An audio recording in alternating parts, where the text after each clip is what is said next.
My spouse arrived home unannounced as I woke from my midday snooze. I am only a simple homemaker. While my husband is a commercial pilot, I commit myself to keep everything under control in our house. As soon as my attractive husband walked into the room, he grinned at me.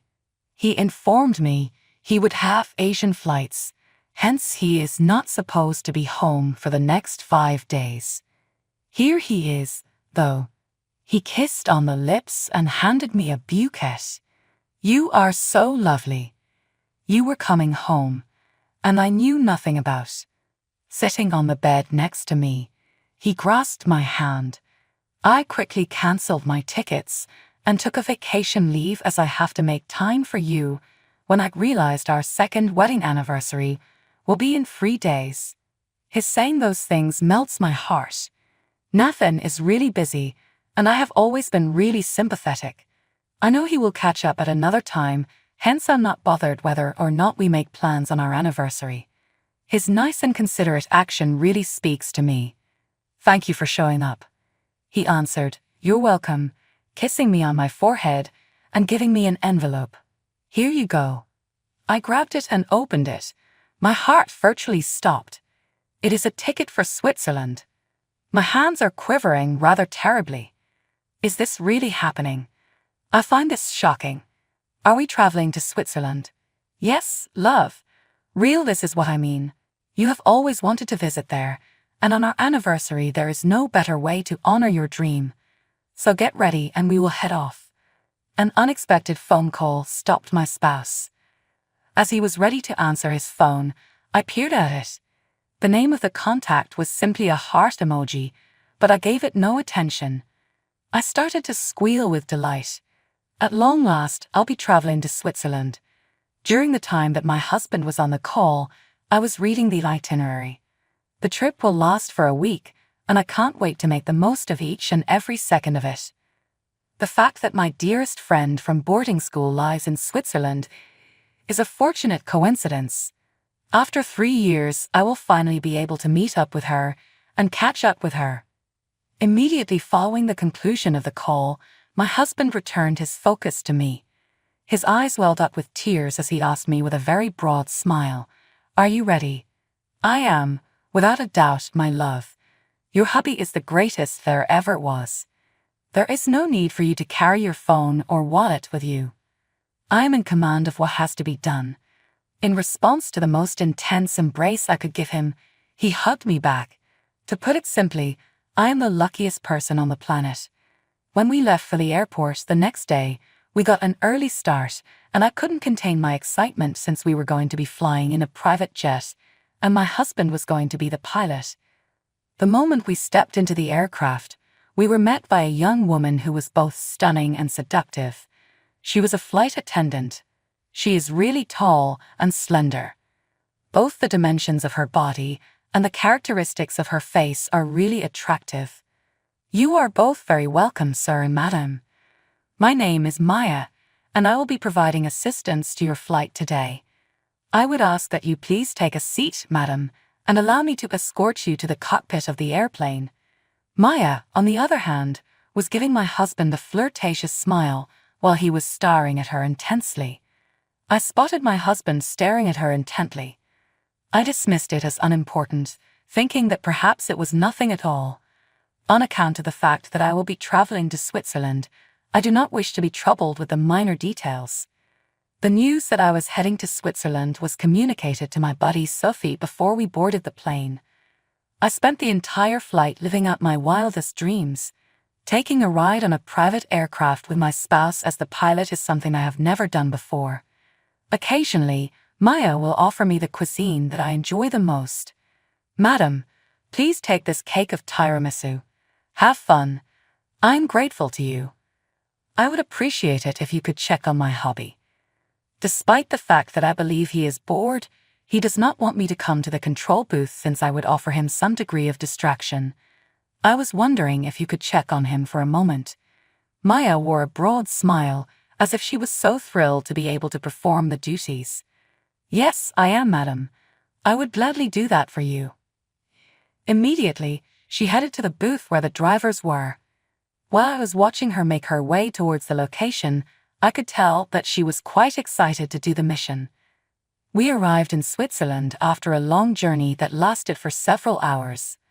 I am so giddy and excited that I am unable to hold myself any longer. When I first set foot on the soil, my heart begins to beat really quickly. When I yelled, "This is a dream come true," my spouse chuckled at my gesture. This is a dream come true. When it comes to me, this is also a dream come true. It is going to be the most amazing experience of my whole life. I am as well. All of my time will be dedicated to you, I solemnly swear. I glanced at him, and I was so perplexed because he was staring at Maya as she was inspecting our bags at the same time that he was saying those words. I was so bewildered. What I was thinking was, is he being serious? Are you sure, love? Where are we going now? I was able to get his attention, and there was a surprise in his voice when I spoke. We are going to check into the hotel first. I gave him a nod, and then followed his lead. Almost quickly, we made our way to the motel. A series of enthralling events transpired over the course of the subsequent couple of hours. The country of Switzerland is a sight to see. I was treated to a lavish supper, and he also purchased me some expensive stuff. On the other hand, Maya is here with us. Considering that this was also her first trip in Switzerland, and that she did not know too much about the country, I could understand the dilemma they were in. The reason I agreed with her was because I wanted her to come along with us. In any case, I have no problem with it because she is not a bother to me. During this time, on the positive side, my spouse has already arranged everything for this trip that will last for 1 week. The days that followed were filled with exciting new experiences. Through our travels, we visited a variety of tourist attractions and dining establishments that were on my bucket list. A wonderful sensation is the satisfaction that comes from crossing each one off the list one by one. I leaned up close to him and said, "Love, I am so grateful for everything you have done for me. It is anything for you." When he responded, I couldn't help but smile. I must confess to God that I am really fortunate to be in a relationship of this nature. My husband's phone rang after a fraction of a second had passed. Immediately, he jumped out of bed and answered the phone, but before he could react to the person on the other end of the line, he immediately turned his attention to me. Wait a split second. The reaction I gave was a nod. To respond to it, he went outside. The question of who he is phoning has piqued my interest. Despite the fact that he promised me that I would have his time for a week, he is constantly being interrupted by phone calls on a regular basis. Despite the fact that 30 minutes have passed, he is still outdoors engaging in his phone activity. It really irritates me. Why does it take him so much longer? I will wait till an hour has passed. When I was going to leave the house to check on him, he unlocked the door and walked straight to fetch his wallet and keys. I was about to enter the house. "What have you decided to do?" "I'll be out of here in a quick moment. Business." I responded with another nod, but before he could leave the room, I peeked at his phone and saw the same contact with a heart emoji. I immediately knew that he was about to leave. Is he still sending calls to that individual? Is that a person? I was not sure. The following morning, I awoke. On the 6th day of our excursion, we had already reached today. It was not until last night that I realized I had already fallen asleep as I was waiting for my spouse. Although he promised to be back soon, I remained there for the entirety of the night. Just where in the hell is he? My spouse was still not present when the clock struck 12 o'clock in the afternoon. In spite of my best efforts, I was unable to get in touch with him. I started to feel anxious. It was then that I recalled that I was short on funds due to the fact that he insisted on paying for everything. When I attempted to get in touch with him once more, I was unable to do so since he had blocked me. When the phone in my hotel room rang, I picked it up and answered it right away. "Hi. The front desk of the hotel is located here. Your checkout time is exactly 1 o'clock in the afternoon. Request that you check out of your hotel room at the specified hour or earlier, and then proceed to the receptionist booth to pay your bill, which is valued at $200,000. I'm grateful to you. I came dangerously close to dropping the phone. Money is not something I possess. I am beginning to feel anxious. My hands are trembling, and my heart is racing so quickly that I can feel it. I said, "Yes, thank you," and then my call came to an end. As my eyes began to well up with tears, I began to cry. I was having trouble breathing normally. My husband is in my life. On the other hand, before I could give in to my anxiousness, my husband sent me an email, which was a really disturbing email. It pains me to tell you this, but I am finished with you, Tessa. For the very last time, I made an effort to be exceptional, and as a result, I brought you on this journey, but I am no longer able to keep up appearances. You are not loved by me. I did not do it. Being in your company was a chore and a bore. I am not going to let Maya, the love of my life, stop me from escaping. The fact that you were rude to her during the flight and the vacation was the primary reason why she insisted on leaving you behind. It is important to me that you do not abuse her because I will damage you if you do so. Take note of what I have said. Why don't you just quit calling me? Until we meet again. As I sobbed so hard, I let out a cry. This is not going to take place. It is impossible for him to abandon me in such a state in this country. The instant I spotted Maya staring at my husband and vice versa, I knew that something was going on between them. I knew it was something serious. I was aware that they had feelings for one another. What does he mean when he says that I treated that woman poorly? I did not do it. In spite of the fact that I found it awkward to have her accompany us on our journey, I dealt with her with kindness. In every way, this is just ludicrous. My head is filled with a lot of different things at the moment. A hotel room with a big cost, my husband abandoning me, and his mistress placing words in his lips are all things that have happened to me. Despite the fact that the clock was almost at 1 o'clock, the telephone continued to ring. Whenever I think about the bills, I feel a great deal of anxiety. What are they going to do to me if I am unable to pay? Are you going to arrest me? The door was knocked on, and I was so anxious that I couldn't even breathe. It is important to remind you, ma'am. In fewer than 30 minutes, you will be checked out of the facility. I am at a loss on what to do at this point. I am completely disoriented and all by myself. I am at a loss on where to go and who to turn to for assistance.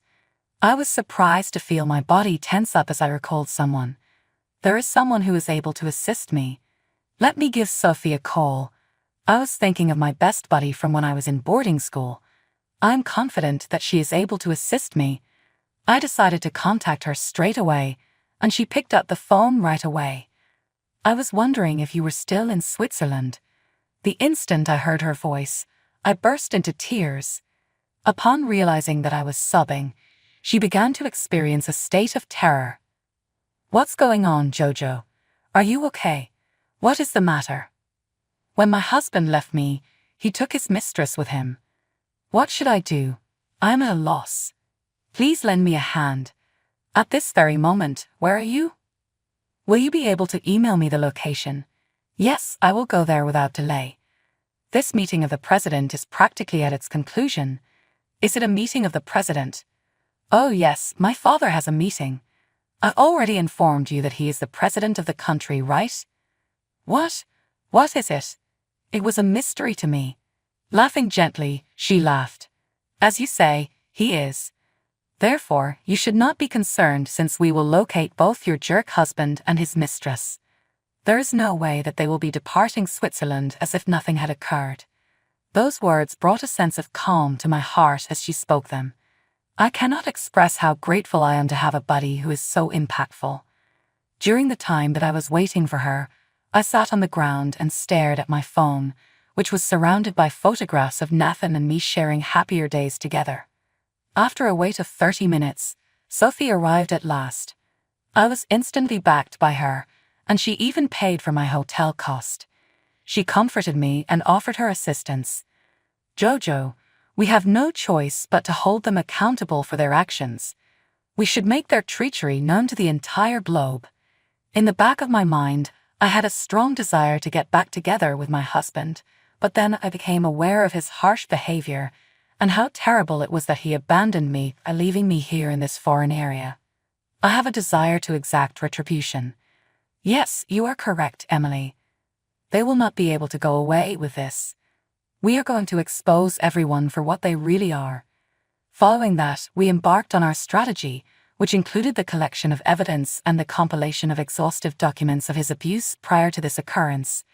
These records included his complaints about our marriage, his words of anguish, and his covert affairs. Furthermore, with the assistance of Sophie's connections with an intelligence agency, we were able to discover a multitude of messages, images, and evidence that Nathan was having an affair. All day long, we were thinking about what our next move would be. We will begin by disseminating the evidence throughout various social media platforms. Let's blow the whistle on their affair so that everyone may see it. Excellent. I will make use of my connections to make sure that their faces are shown prominently around the airport. It will be impossible for them to avoid the humiliation. I am not only excited but also determined to witness their fall from grace. They have to feel ashamed of themselves. In order to formulate our strategy, we headed to the airport the following day. There is a lot of activity going on at the airport.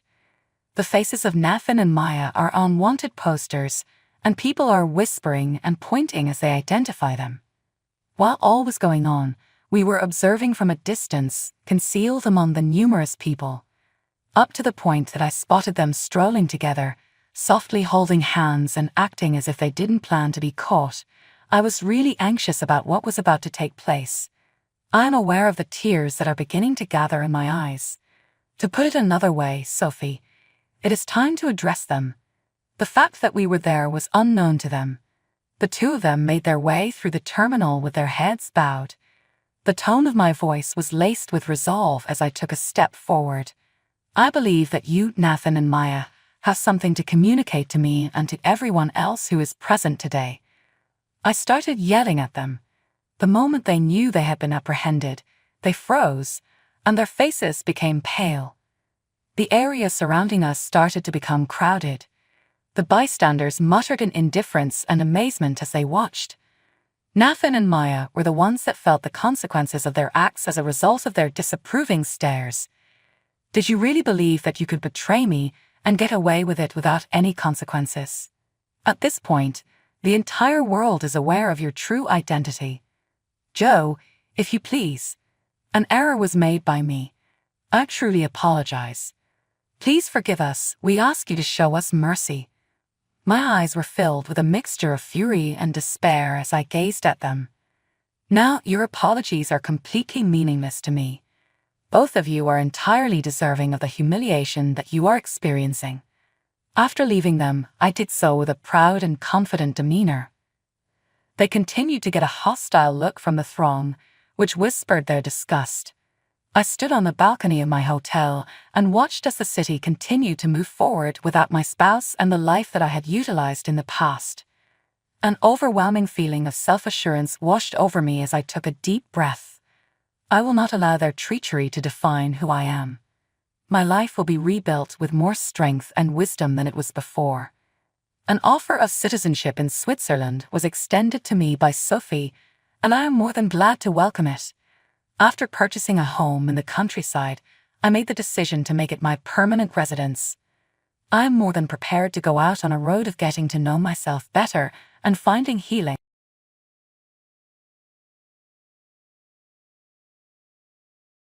If we have Amy's heart, we can save Hannah, my husband David said. Agree to organ donation and push Amy down the stairs or hit her if you need help. I will do it. In any case, give Amy's heart to Hannah.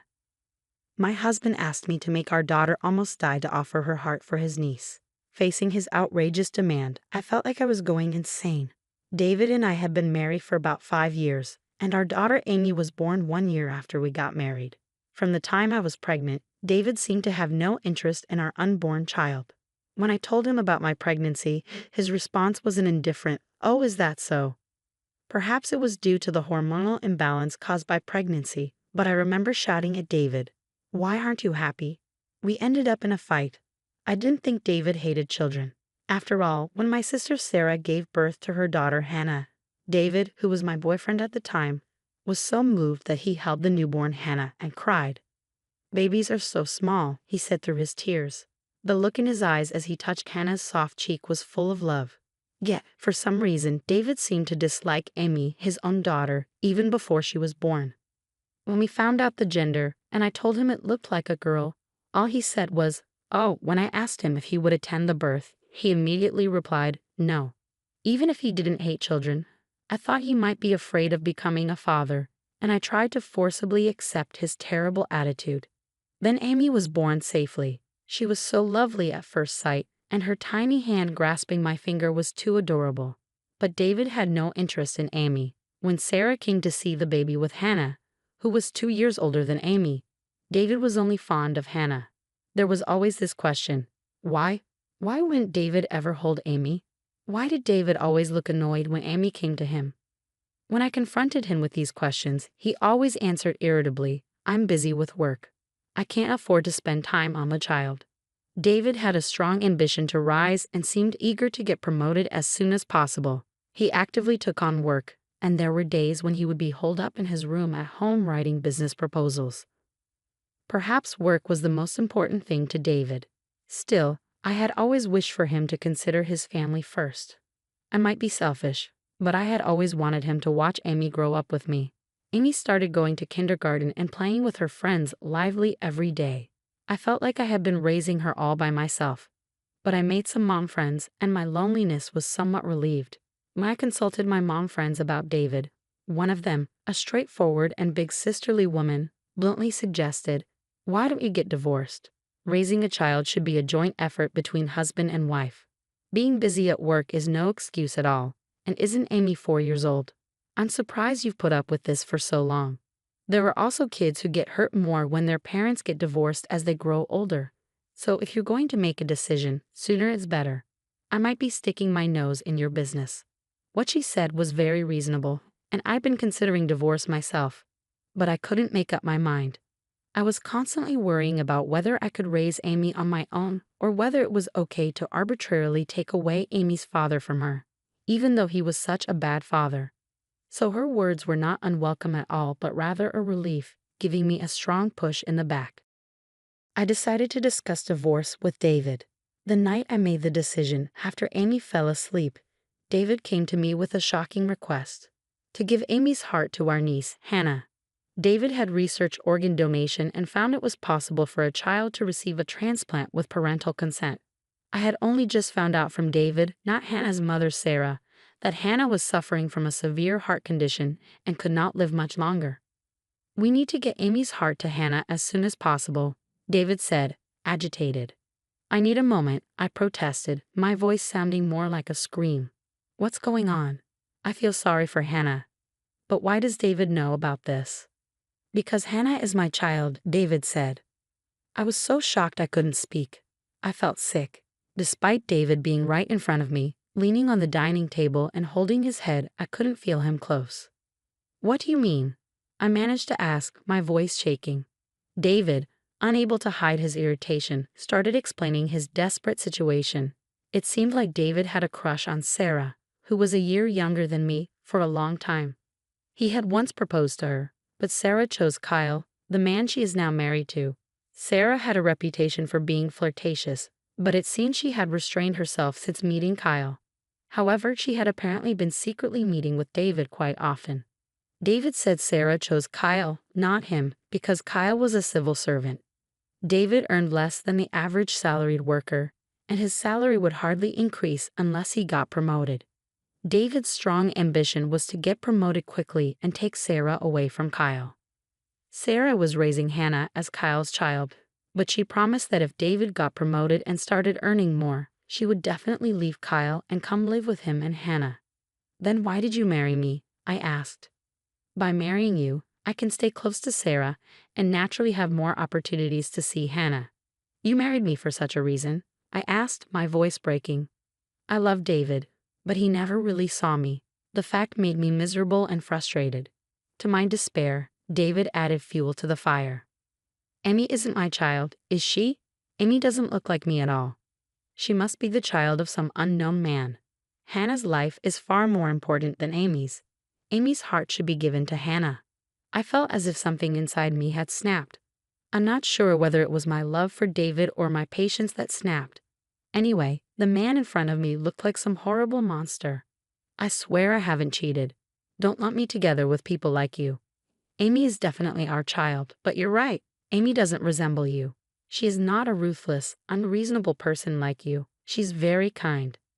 David glared at me angrily, but I was no longer afraid. As a mother, I was determined to protect Amy at all costs. I thought it would be dangerous to stay in this house with Amy, so I decided to leave immediately. I woke Amy up, carrying only the bare essentials so as not to alert David, who had started working on the project report he needed for his promotion to be with Sarah. Amy, half asleep, asked, "What's going on?" I hugged her tightly and whispered, "Amy, we're saying goodbye to Dad.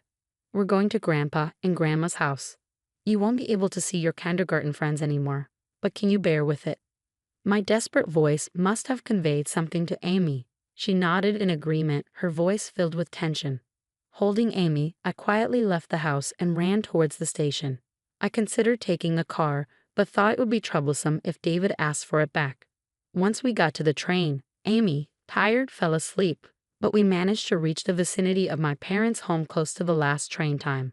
I ignored the numerous calls and messages from David, who must have noticed our absence, and pressed the intercom at my parents' house. My parents, still awake, were surprised. "What happened?" they asked, but I requested to put Amy to bed first. After laying Amy to sleep on the second floor, I explained the situation to my parents. I confessed my intention to break up with David. They were shocked by David's cruelty and despaired to know that Sarah was raising her child with David as Kyle's child. No parent would be happy knowing their child is engaged in such deception. Knowing that Amy's life was in danger, they allowed Amy and me to live in their home. The next day, unable to sleep, we greeted the morning. Amy seemed to not fully grasp the situation, but she was extremely happy to see her grandparents. As I watched my parents lovingly observe Amy, I remembered the words a friend had told me, "You should divorce him as soon as possible." She had been right. It was possible that David had been planning to harm Amy without even consulting me. The thought sent chills down my spine. I ignored all of David's messages and texted him, "I will be seeking a divorce through lawyers. You are never to see Amy again." Shortly afterwards, I received a phone call from David's parents. "What is going on?" "David just contacted us abruptly saying that you two are divorcing. Is it true that your affair is the cause and Amy isn't related by blood to David?" In order to counteract David's attempts to get his parents on his side and reclaim Amy, I disclosed everything to his parents. Their disbelief was evident, so I invited them to my parents' house that day since my parents had said they would invite Sarah and Kyle over that evening to discuss things. David's parents lived relatively nearby and agreed to come over. That evening, while my mother took care of Amy, I was in the living room with Sarah, Kyle, my father, and David's parents. It seemed that Hannah was still hospitalized. Sarah looked uncomfortable, while Kyle wore an angry expression. I had previously told Kyle over the phone about the events that had occurred the previous day and what David had said. He was probably unable to hide his anger towards Sarah. "So Hannah really isn't my daughter, is she? It's true that David was planning to take Amy's heart to save Hannah, isn't it?" Kyle demanded. Sarah, who had been biting her lip, burst into tears under Kyle's questioning. "Yes, but I..." Sarah's ugliness as she yelled was beyond description. I thought it would be dangerous to stay in this house with Amy, so I decided to leave immediately. I woke Amy up, carrying only the bare essentials, so as not to alert David, who had started working on the project report he needed for his promotion to be with Sarah. Amy, half asleep, asked, "What's going on?" I hugged her tightly and whispered, "Amy, we're saying goodbye to Dad. We're going to Grandpa and Grandma's house. You won't be able to see your kindergarten friends anymore, but can you bear with it?" My desperate voice must have conveyed something to Amy. She nodded in agreement, her voice filled with tension. Holding Amy, I quietly left the house and ran towards the station. I considered taking the car, but thought it would be troublesome if David asked for it back. Once we got to the train, Amy, tired, fell asleep, but we managed to reach the vicinity of my parents' home close to the last train time. I ignored the numerous calls and messages from David, who must have noticed our absence, and pressed the intercom at my parents' house. My parents, still awake, were surprised. What happened? They asked, but I requested to put Amy to bed first. After laying Amy to sleep on the second floor, I explained the situation to my parents. I confessed my intention to break up with David. They were shocked by David's cruelty and despaired to know that Sarah was raising her child with David as Kyle's child. No parent would be happy knowing their child is engaged in such deception. Knowing that Amy's life was in danger, they allowed Amy and me to live in their home. The next day, unable to sleep, we greeted the morning. Amy seemed to not fully grasp the situation, but she was extremely happy to see her grandparents. As I watched my parents lovingly observe Amy, I remembered the words a friend had told me. You should divorce him as soon as possible. She had been right. It was possible that David had been planning to harm Amy without even consulting me. The thought sent chills down my spine. I ignored all of David's messages and texted him. I will be seeking a divorce through lawyers. You are never to see Amy again. Shortly afterwards, I received a phone call from David's parents. What is going on? David just contacted us abruptly saying that you two are divorcing. Is it true that your affair is the cause and Amy isn't related by blood to David? In order to counteract David's attempts to get his parents on his side and reclaim Amy, I disclosed everything to his parents. Their disbelief was evident, so I invited them to my parents' house that day since my parents had said they would invite Sarah and Kyle over that evening to discuss things. David's parents lived relatively nearby and agreed to come over. That evening, while my mother took care of Amy, I was in the living room with Sarah, Kyle, my father, and David's parents. It seemed that Hannah was still hospitalized.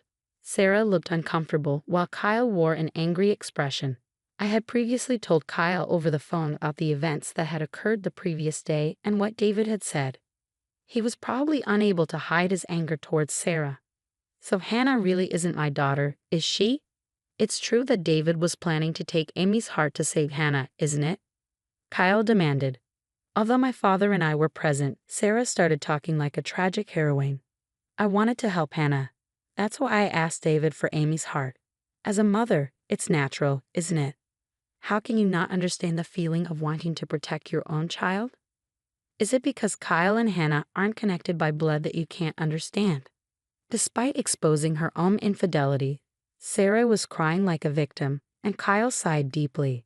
His clenched fist was shaking, and I worried he might hit Sarah at any moment, but Kyle seemed to be making an effort to speak rationally.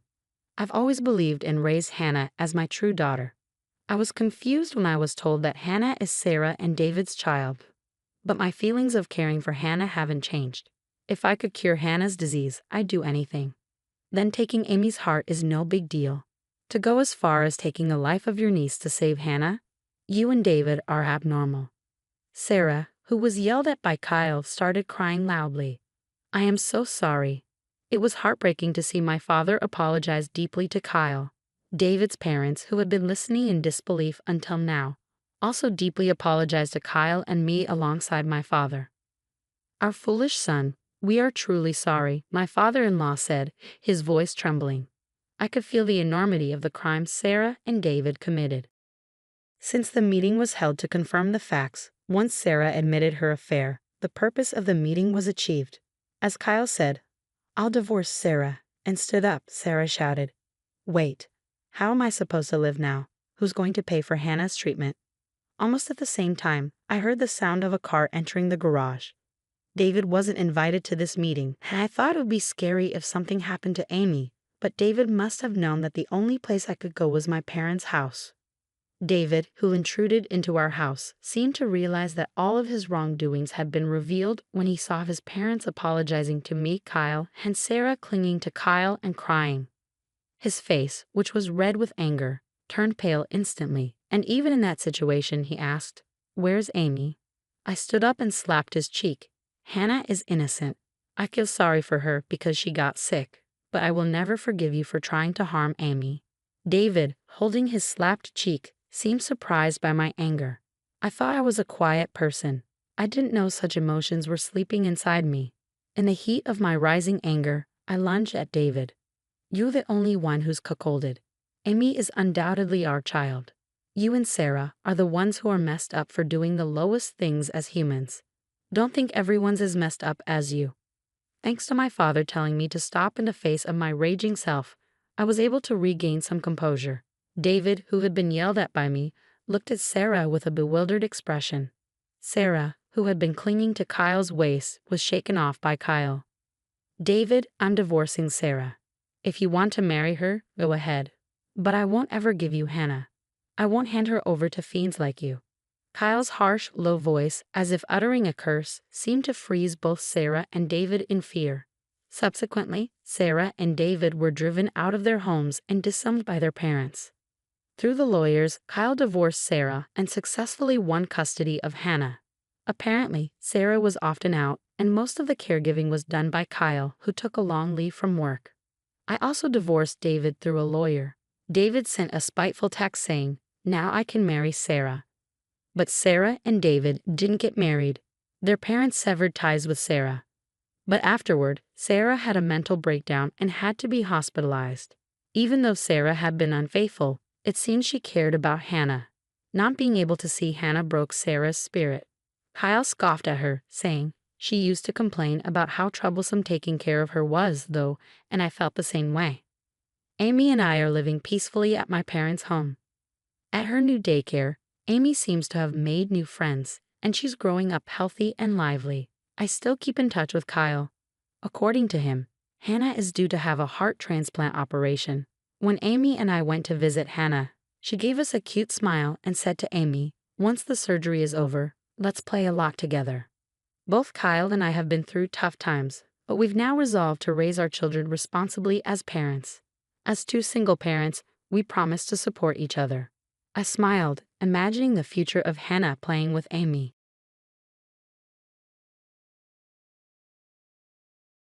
Hello everyone, this is Ashley, speaking to you through my writing.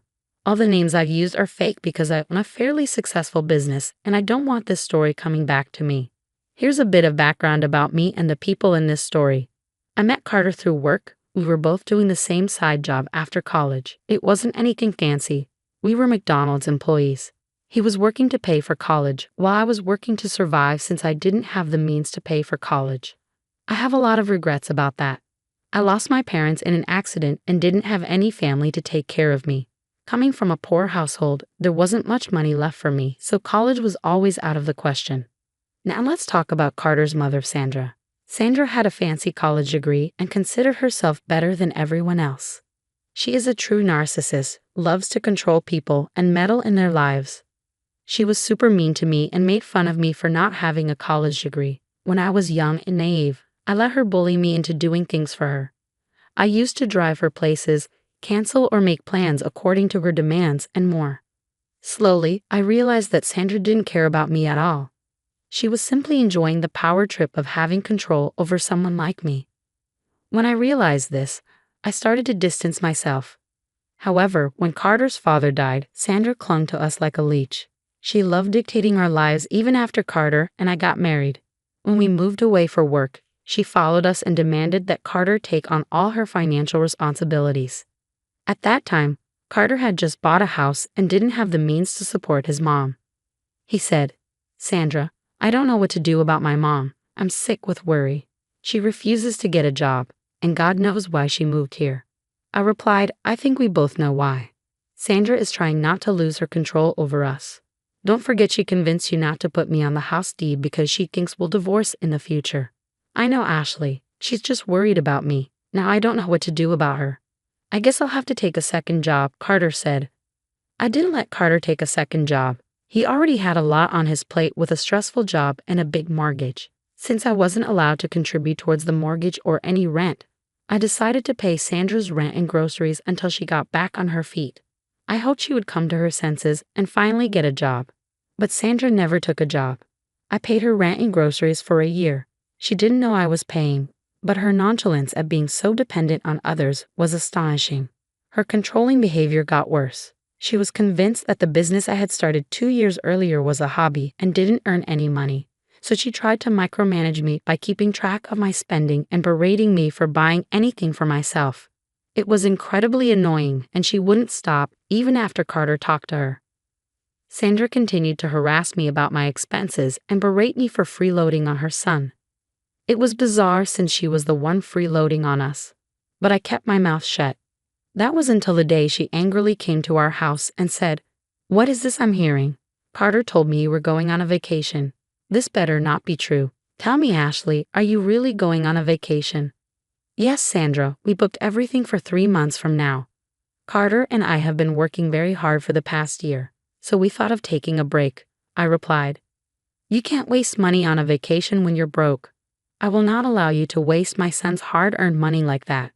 Only deserving people can go on vacations. You should stay at home and get your finances in check." "But we already agreed on the plans and booked everything, Sandra. We can't just cancel it. We will lose a lot of money." "No, you won't, Ashley. I can replace you on the trip.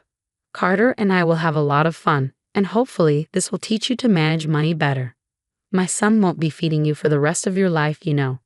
Sandra wanted me out of this trip while she inserted herself in my place. Since we didn't offer her to join us on this vacation, Sandra came up with this plan instead. She wasn't faking her concern for my financial well-being. She had always been convinced that I made less money and that Carter shouldered all my expenses. Sandra just used this opportunity to kill 2 birds with 1 stone. But I wasn't going to let her get away with her behavior. She needed to be put back in her place. After years of being insulted by her, I wasn't going to take this any longer. I said, "Looks like you thought things through very carefully, Sandra. You made a whole plan about how you would replace me on this vacation." "Of course, I made a whole plan. It is my son's money that you are going to waste. I know that your little hobby doesn't generate any profit and you rely on my son to fund it. It is already ridiculous that he wastes a lot of money on your hobby, but thankfully, I'm here to make sure you don't exploit him and bleed him dry." "Well, the hobby you keep referring to is an actual business, Sandra, and I don't see how you are any different from me. You don't pay your own rent or even pay for your own groceries. How I live my life is none of your business, Ashley. I am not answerable to you. You should concentrate on your own life and stop wasting money. You need to focus on being financially better, and after that, you can go on a luxury vacation." So how Sandra lived her life was none of my business, but somehow my life was always Sandra's business. That's some intense double standard right there. It just showed how controlling and entitled Sandra was. She really expected me to listen to her and abandon the vacation I paid for while she had a gala time with Carter. I couldn't believe the audacity of this woman. By then, I had reached the limit of my patience. I calmly looked at her and said, "You are right, Sandra. I guess I really should make better financial decisions. I've been wasting my money on some stupid things for a while now. Good that you are listening to me and realizing the importance of money. I'm sure you will make some wise decisions and avoid unnecessary expenses." "That is right, Sandra. Thank you for being the ever-present tree of wisdom. I will take your advice and start saving money immediately." Sandra's eyes lit up with satisfaction. She thought she had gotten her way, that she had successfully stopped me from having fun while bagging herself a luxury vacation. Once again, she believed she had exerted control over her daughter-in-law and satisfied her huge ego. But those were all dreams. I wasn't going to give her what she wanted. Sandra didn't know that. She simply smiled at me and said, "So you will be canceling the vacation to save money, right?" "I never said that, Sandra. But you can't afford to spend so much money on a vacation. You need to save money and then think of luxury expenses." "Okay then. I will stop paying your rent to save money. I'm sure that if I stop paying your rent starting this month, I can easily save $6,000 by the time I leave for my vacation." Now it was Sandra's turn to be surprised. She was really taken aback when I said that. She looked nervous and tried to gauge my attitude. She wanted to be sure she had heard me correctly. I stayed cheerful, smiling widely at her the whole time. She looked flustered and said, "What? What the hell are you talking about? What do you mean you'll stop paying my rent? My son pays my rent." "Oh, you didn't know, Sandra? Well, I've been paying your rent for the past year. Your son already has a lot on his plate with the mortgage, so he begged me to help." No, that's impossible. You are lying to me. Carter is the one paying for my rent. You cannot afford my rent. You don't even have much money." "Again, Sandra, the hobby you keep talking about is an actual business. So yes, I do have money since my business has been running quite well. In fact, I earned more than Carter at times, so I was the one sending you rent money. No, this must be one of your lies. You just want to go on a vacation and be a spendthrift. So you're making up lies and trying to make it look like you earned good money. I was amused at Sandra's grave denial. She was still convinced that I was a loser who needed to be controlled and groomed. It was pathetic and insulting. Sandra was being a huge witch, and she would soon pay for it. As if God was watching, Carter arrived home right then. He could sense the tension in the room and said, "Hey guys, what's going on?" "Carter, your wife has gone crazy. She's saying that she's been paying my rent." "That is true, Mom. Ashley has been paying your rent for the past year. Since I bought the house, I'm responsible for the mortgage, so she has been helping you out with rent and even groceries." Sandra looked absolutely shocked when Carter confirmed what I said. My poor husband was very confused about what was happening. Sandra looked openly anxious while I just sweetly smiled at her. Carter, still puzzled, said, "Guys, please tell me what's going on. This is not looking too good." While Sandra here wanted me to cancel my vacation and stay at home. Something about saving money and all. "What, Mom? I told you to stay away from this topic. We talked about it." "Mom, what the hell?" Sandra looked like she was caught in a crime. She had already approached Carter about the vacation. I was already very curious and wanted to know more. "Sandra talked to you about this before?" "Yes, Ashley. I didn't tell you because I knew you would be annoyed." "Mom, what the hell? When will you stop meddling in our lives and try to control us?" "Ashley, what did she tell you?" "Oh, she wanted me to stay at home and save money so that I don't mooch off of you any longer. She had an entire plan about how she would replace me on the vacation and go with you instead of me." Carter looked really pissed. I didn't need to tell him that Sandra had also insulted me a lot. He knew what his mother was up to. Sandra was looking really panicked and knew what was coming. When Carter gets mad, he raises hell. He said, "Mom, what the hell is wrong with you? When will you freaking stop demeaning my wife? I told you to stay away from my family matters." "Carter, you don't understand. I am family. I can't see my son go broke because he married a loser like Ashley. I mean, she's planning a luxury vacation after earning peanuts from her hobby. Mom, Ashley runs a damn business and she gets enough money to afford 2 vacations like this in a year. I told you that already. I'm sure Ashley has been living off your income for a while. You were just trying to protect her. You don't have to lie to me, son. There is no way she is earning so much money from a small business. She isn't even a college graduate." Sandra really messed up by saying that. She hit a nerve. It has always been a sore spot for me. In her frenzy of proving herself right, Sandra ended up hitting the most sensitive part of my life. I was instantly angry, and Carter was even more furious. He said, "Mom, how dare you say that? I've told you multiple times not to disrespect my wife. You still haven't stopped. But I'm only telling the truth. Ashley isn't even that educated. She needs to learn from people who are. So she needs to cancel this ridiculous vacation and focus on saving money. Mom, stop this right now. You have no right to humiliate my wife like that. You have lost all respect I had for you. This is insane. Carter, you are overreacting. You need to stop sheltering your wife and lying to her. Ashley clearly can't make enough money, so I'm guiding her better. I'm sure Ashley will appreciate my advice." Sandra was full of herself as usual. She expected me to agree with her. How could I not? I was a poor woman with no college degree, right? That's what she thought. But she didn't know that I didn't need college to be better than her. I smiled at her and said, "I don't need your advice, Sandra. I am a successful woman who definitely doesn't need advice from someone who lives off others. But you are right, I really should not waste my money on unnecessary things. So I will do as I planned. I will stop paying your rent and grocery bills starting next month." "Ha? I don't believe your threats, Ashley. My son will pay my rent and grocery bills. You never spend a cent on me anyway. You're just lying." "Okay then, here, check these out. I have digital records of all the money I sent to you from my own account."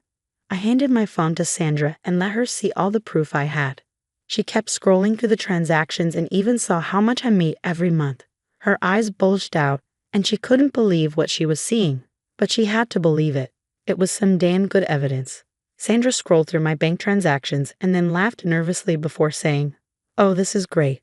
I'm glad my daughter-in-law is doing so well in life. It's truly amazing how talented you are. Looks like you won't have to save money for the vacation after all. Oh, no, Sandra. You were right. I was wasting my money and not making good savings every month. I really do need to cut back on my expenses. I'm sure 1 month's notice is all you need to get a new place or figure out a way to pay your rent. Oh, come on now, let's not be hasty about the rent. I'm just a poor old woman who made a mistake. Let's not hold grudges. This is not a grudge, Sandra. You have opened my eyes to how badly I messed up by taking on your financial responsibilities. You are in perfect health, and I am sure you will find a great job with your fancy college degree. You better start looking because you have 1 month. I said this with a very serious face. Sandra knew that I wasn't joking. I really was going to stop paying her rent, and she could say goodbye to the grocery bills I was paying every month as well. Sandra immediately went into a panic and started to cry. Ashley, please don't do this. I was pretty stupid to suggest you cancel your vacation. That was rude of me. I'm sorry. You can definitely go ahead with your plans. Oh my God, thanks for the permission, Sandra. Not that I ever needed your input on how to live my life. I will be going on this vacation, and I will be cutting you off from rent as well. That's final. Carter, please make Ashley see reason. She's threatening me because she's mad at me. Won't you support your poor and elderly mother? Sandra had now turned to my husband for help, thinking Carter would side with her. What she didn't know was that Carter was done with her too. We had been discussing Sandra's controlling behavior and had decided to cut her off after the next fiasco. And this was her last strike. Carter wasn't going to speak in her favor anymore. He said, I support Ashley wholeheartedly. Mom. She's right in her decision. She was generous enough to help you when you intentionally left your last job. But you have always just berated her and tried to dominate her because you have a college degree. I know I was wrong, Carter. I've already apologized for it. Your wife is being stubborn. What you did today was the last straw for us, Mom. One apology doesn't solve it. We've been letting you get away with your controlling behavior for a long time now, but we won't do that anymore. We will start by cutting you off financially. You cannot do that to me, Carter. You cannot take your wife's side over me. I'm your mother. You know that I won't be able to pay the rent. Do you want to see your poor mother homeless? Like Sandra said, Mom, you have a college degree, so you'll get a job. It's time for you to live your own life and leave us alone. I guess you should take your own advice and start saving money now. Sandra was pretty upset when we presented a united front. She tried to argue with us but finally left after we kicked her out. Carter and I talked about our next steps and decided that we indeed wanted to cut her off financially. Carter wasn't in a position to help his mom anyway. As for me, we both agreed that I wasn't wasting my money on someone who didn't deserve it. So we made the final decision and were pretty happy with it. Sandra was under the impression that we were only mad temporarily. She was so confident of her power over us that she refused to contact or apologize to us again. But as the month passed and she still didn't get her rent money, she started to panic again. She showed up at our house and made a big scene, begging for our forgiveness. Ashley, please, I'm sorry. I promise to stick to my own business from now on. Please don't cut me off financially like this. The decision has already been made, Sandra. Your new resolution will not change it in any way. But I will lose my apartment, Ashley. Where will I go? I'll be homeless. I barely have money for food. You should have thought about that before trying to humiliate me and control my life. If you don't have money, you can get a job. You are not my problem anymore. Carter, will you not support your mom even a little? I'm telling you that I'm willing to change. I talked to you about these things, Mom. You never listened to me. We've already given you 2 main chances. From experience, I can tell that you won't change. It's best if we have some distance between us. Ashley and I are going low contact with you for now. If you do anything more stupid, we will cut off contact completely. Just to be clear, Sandra, even if we ever reconcile, you will never get financial help from us again. And don't bother waiting on rent money. I have already used it to upgrade our suite and book some extra activities for our vacation. See, I did save money and made my vacation even better. Thanks for the advice, Sandra. Sandra started to cry again once we were done talking. The last thing I said to her must have hammered home that she had really messed up her perfect life all by herself. She kept begging and pleading with us for mercy, but we didn't show her any. She finally left when she saw that we weren't even paying attention to her anymore. After that, she kept harassing us on our phones and social media. That was when we both blocked her for good. 3 months later, we went on the vacation we had planned so diligently. I was so happy to finally treat my husband to a luxury vacation on my own dime. Carter was super happy and promised to make it up to me. He didn't have to though, because I found out that he had added me to his house deed. It was a pleasant surprise, and I didn't know what to say. Carter simply said that he did it because it felt right. He finally understood that he was holding back a lot due to the insecurities that his mother drilled into him. Sandra fed him some major lies so she could keep him under control. He went along because he didn't know any better, but now he's slowly starting to change after we removed Sandra from our lives. Meanwhile, Sandra did end up taking a small job. Because of the huge gap in her resume, she couldn't get a well-paying job.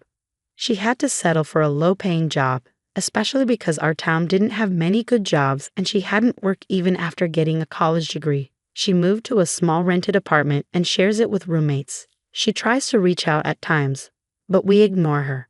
Carter is seeing a therapist, and a lot more of Sandra's controlling behavior is coming to the surface. Sorry, but I don't feel comfortable sharing it here. Carter is working on it, so it looks like we will be having a relationship with Sandra anytime soon.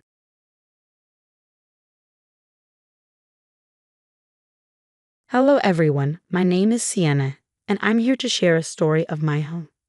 Reading all these nerve-wracking tales about crazy mother-in-laws reminded me of my own experiences with my entitled mother-in-law, Cindy, who believed the world revolved around her. Let me tell you the story. My husband Drago is Cindy's only child. His father passed away when he was young, and Cindy had to step up to care for him. She never let him forget it. Cindy was a veiled narcissist who thrived on making herself feel powerful and important. She raised Drago to always give in to her demands and never question her decisions. Cindy was a very entitled woman who demanded obedience or else there would be consequences. Naturally, no one wanted her in their life and cut her off, which made things worse for Drago, who became her main victim. Cindy met her match when Drago and I got married. When we were dating, Drago was always reluctant to introduce me to his mother. When I finally met her a few days after our engagement, I realized she was the problem, not me. Since Drago had moved in with me, Cindy was slowly starting to lose control over her son. He no longer wanted to give in to her demands or fund her extravagant lifestyle. She, of course, blamed me for changing him. I ignored her nasty talk for a while because she didn't live with us, but one day she suddenly showed up at my house with her suitcases in tow. Sorry for not informing you earlier, but I will be staying with you for a while, she announced. What? Why, Mom? What happened to your apartment? Drago asked. Well, I got evicted because you don't bother to send me money anymore. I guess this is what you wanted, to see your poor mother homeless. Sienna changed you a lot, you know. Mom, you were spending money on frivolous things and always kept asking for more. That's not a way to live your life. Don't teach me how to live my life. I raised you, not the other way around. I ran into some financial trouble and got evicted because of you, so you are obligated to house me until I get back on my feet. I will tolerate your stupid wife, but you need to get rid of that nasty dog. I stood open-mouthed while she made her ridiculous demands. The dog she was referring to was my 7-year-old golden retriever, Leo. I was stunned and barely registered when she told Drago that we needed to get rid of my dog for her. Leo was my family, not something I could just throw away. I was ready to shout at Cindy when Drago took me aside and said, I know you're mad, but let's not turn this into a fight. It's true that I haven't been sending her money whenever she wants, and I feel a little guilty that she lost the house because of me. Can we let her stay for a few months, please? Dro, you know how toxic and manipulative your mother is. None of her financial problems are your fault. You don't need to feel guilty. The audacity of this woman is astounding. She even wants to get rid of Leo. Do you expect me to get rid of Leo? Sienna, please, you know I would never let that happen. Leo is my family too. I won't throw him out because of my mom. But I can't just throw my mom out either. Please, just a few days. I swear I'll find a way to get her out. Drago's desperation and guilt made me feel bad for him. It was his mom after all, and he wasn't exactly capable of standing up to her yet. He begged me to let Cindy stay, and I reluctantly agreed. Drago told Cindy the good news, but sternly informed her that Leo was not going anywhere. Cindy tried to make a scene, but we both put our foot down. She huffed and puffed but accepted it. All seemed well for a few months, but Cindy had no intention of recovering financially. She refused to look for a job, leached off us, littered the house, never cleaned, and didn't contribute a single penny towards anything. Instead, she regularly asked for money for who knows what. She lived like she owned my place and constantly referred to it as her house. Her attitude towards Leo was also remarkably bad, and we had plenty of screaming matches about it. I was at my wits' end. Just when I thought things couldn't get worse, I had a bad fall, broke my arm, and had a mild concussion. Any guesses as to what happened? Cindy had left the hairdryer on the floor of my bathroom. Drago was away on an important business meeting and couldn't come back, so my best friend drove me to the hospital since Cindy refused, citing that she needed to stay at the house to take care of it. I was too dazed to argue. I was kept at the hospital overnight due to the concussion. They did x-rays and other tests, which took a long time. I had to stay with my best friend while my mother-in-law did God knows what in the house. I had a bad feeling about leaving her alone with Leo since she hated him so much, but I wasn't in a condition to do anything until I got discharged. I took an Uber home the next day and hurried to make sure Leo was fed and taken care of. As soon as I walked in, I called out to Leo. I was met with silence. A minute later, I saw Cindy. "Cindy, where is Leo?" I called, but he didn't answer me. "Did you look after him and feed him last night?"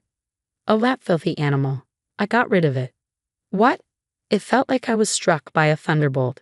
My insides were screaming and my heart pounded wildly against my rib cage. I couldn't believe what I was hearing.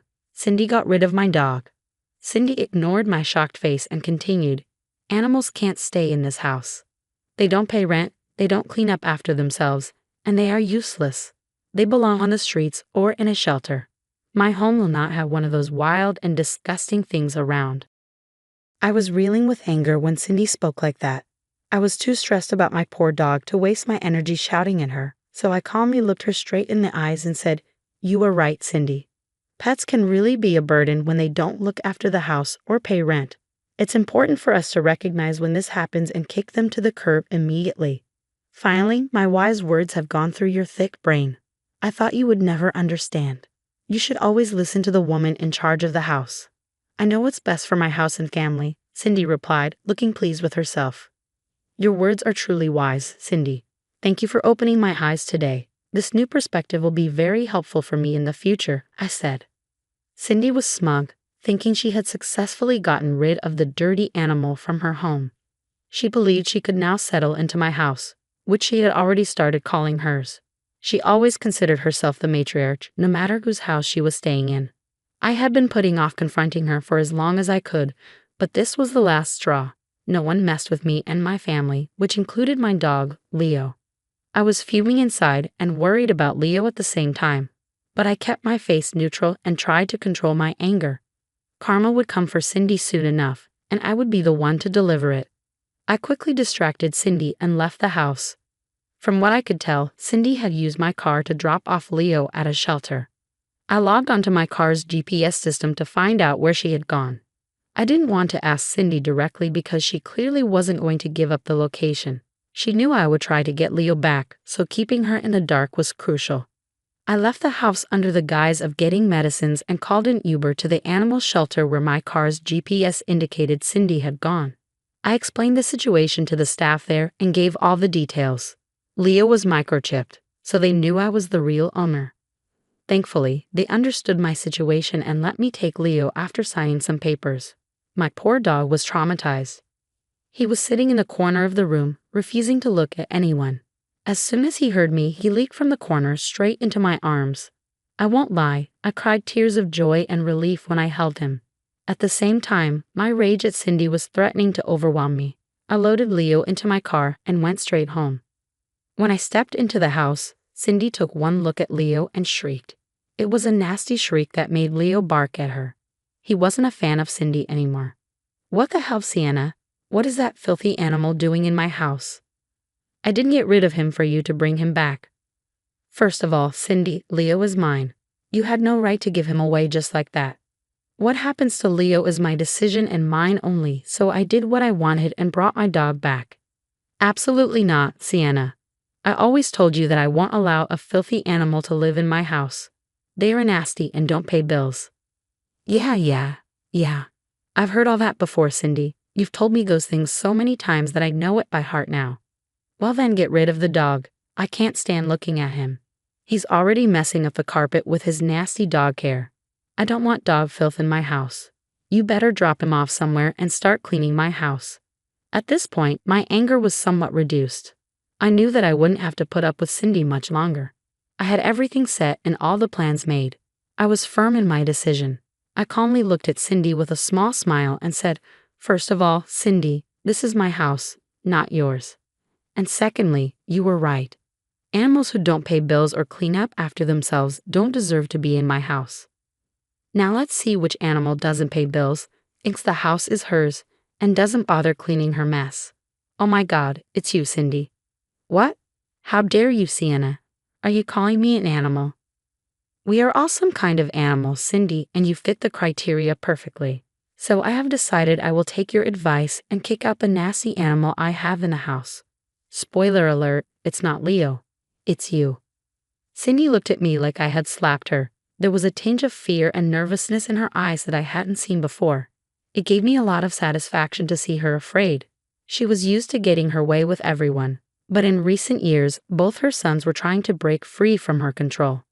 Cindy had realized that and was trying to reinstate her position as the matriarch. That was part of the reason why she was so insistent on moving into my house. Thankfully, I was there to set the record straight. I had no qualms about putting Cindy back in her place. Cindy, unfortunately, had trouble understanding my simple words. She started to tremble and said, "What are you saying? You can't just kick me out. This is my son's house." "No, Cindy," I replied. "This is the house I inherited from my grandfather. The same grandfather who also bought me Leah when I was a teenager. Every little detail just makes it easier for me to kick you out with a clear conscience. I don't care how you got this house. Since you were married to my son, it belongs to him too. And since he is my son, I have a right to be here. You cannot kick me out to house that filthy animal." "Well, I can, and I am kicking you out. You have no right to be here. We housed you because of your poor financial decisions. You were supposed to help yourself recover, not give me extra stress by throwing my dog out. Now I see that you are taking liberties and doing what you want. You want to feel like a matriarch and control other people? Well, that won't happen in my house. So take your stuff and get the hell out. How dare you speak to me like that? Just you wait, you little witch. I will call my son and set you straight." "Sure, Cindy, call him and tell him. Let's see what your son has to say about this." Cindy huffed and called Drago, still confident she could demand whatever she wanted, and we would give him immediately. She was sure her son would take her side and teach me a lesson. She called Dro while eyeing me and Leo with pure distaste. When Dro picked up, this is what happened. "Hello, Mom. What's up? Is everything okay in the house?" "No, everything's not okay in the house. Your crazy wife is threatening to throw me out like an animal. I don't know what I did to deserve this horrible treatment. I'm extremely upset." "Dro, what the hell? What happened? What's going on?" "What Cindy said is true. I am kicking her out of the house. I made the decision a few minutes ago, and I am firm on it. See, Dro, you need to teach your wife some manners. She forgets who is the matriarch of this house. She is disrespecting me and being an absolute nightmare. Never in my life have I ever been treated this badly."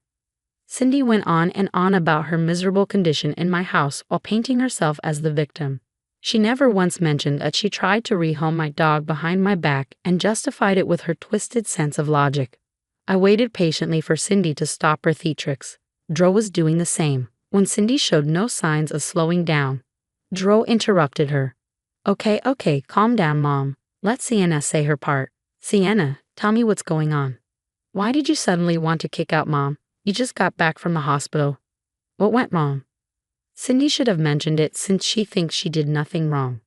Since she didn't, let me tell you what your mom did while I was in the hospital. She took Leo and dropped him off at an animal shelter. What? Why? She said something about filthy animals who don't pay bills or look after themselves. She drove 25 miles to drop off Leo in a shelter. Thankfully, I got him back today since I had proof of ownership and all. There was a very deep silence on Drago's end after I told him what Cindy had done. I knew he was shocked and furious. I had a feeling Cindy could sense it too because she looked hella nervous. After a few seconds of silence, Dro said with suppressed rage, "Mom, for the love of God, please tell me you didn't do that." "Well, I just thought." "Mom, did you try to rehome Leo? What the hell is wrong with you?" "Watch your tone, Drago. I'm your mother. You don't speak to me like that. You know how I hate animals living under my roof. You've known this all your life. That dog needed to go." I gave some really valid reasons. I don't understand why you're mad. "Are you serious right now? You are living under Sienna's roof and not the other way around. How dare you try to get rid of Leo while my poor wife was recovering from an injury caused by your carelessness?"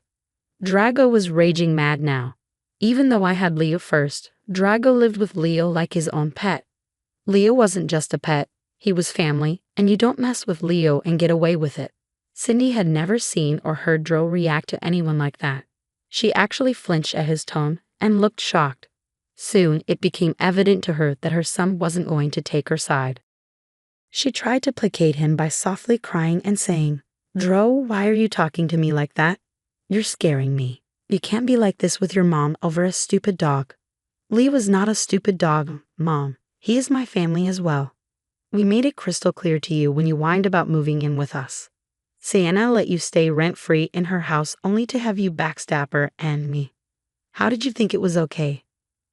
"Dro, you're not thinking straight. It's just a dog, that filthy little thing."